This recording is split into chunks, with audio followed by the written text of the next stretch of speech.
എല്ലാ സ്റ്റുഡൻസിനും ഉള്ളൊരു ക്വസ്റ്റ്യൻ ആയിരിക്കും ഏത് ഡെസ്റ്റിനേഷൻ നമ്മൾ ചൂസ് ചെയ്യണം എന്നത്. അപ്പോൾ കുറച്ച് ബെറ്റർ ആയിട്ടുള്ള കുറച്ച് ഡെസ്റ്റിനേഷൻസ് നമ്മുടെ സ്റ്റുഡൻസിന് സജസ്റ്റ് ചെയ്യാനായിട്ട് പറ്റുമോ?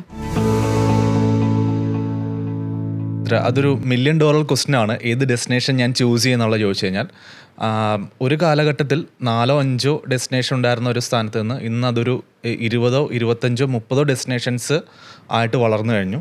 ഒരു സ്റ്റുഡൻറ്റിന് ചൂസ് ചെയ്യാൻ പറ്റുന്ന രാജ്യങ്ങൾ എന്ന് പറയുന്നത്.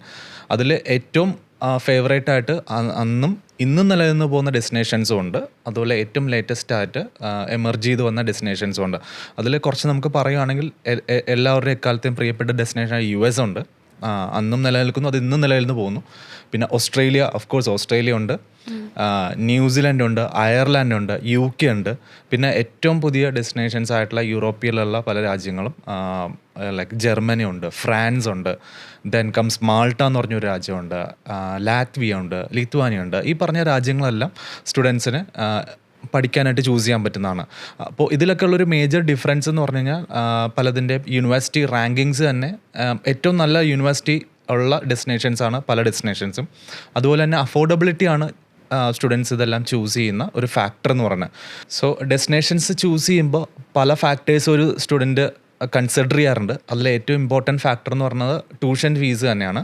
അതോടൊപ്പം തന്നെ അവരുടെ ഒരു ജീവിത ചിലവുകൾ അല്ലെങ്കിൽ ലിവിങ് എക്സ്പെൻസ്, എത്രത്തോളം അവർക്ക് അവിടെ ഒരു ചിലവ് വരും, മുന്നോട്ട് ജീവിക്കാനും അവിടെ നിൽക്കാനും ഒക്കെ ആയിട്ട് ചിലവ് വരും. ഈ 2 ഫാക്ടറാണ് ഏറ്റവും കൂടുതൽ ഒരു സ്റ്റുഡൻറ്റ് ഒരു ഡെസ്റ്റിനേഷൻ കൺസിഡർ ചെയ്യുമ്പോൾ ഡിസൈഡ് ചെയ്യുന്ന ഒരു ഫാക്ടർ. ഇത്രയും നാൾ അങ്ങനെയായിരുന്നു, ഇനിയിപ്പോൾ അങ്ങനെ ആയിരിക്കാം.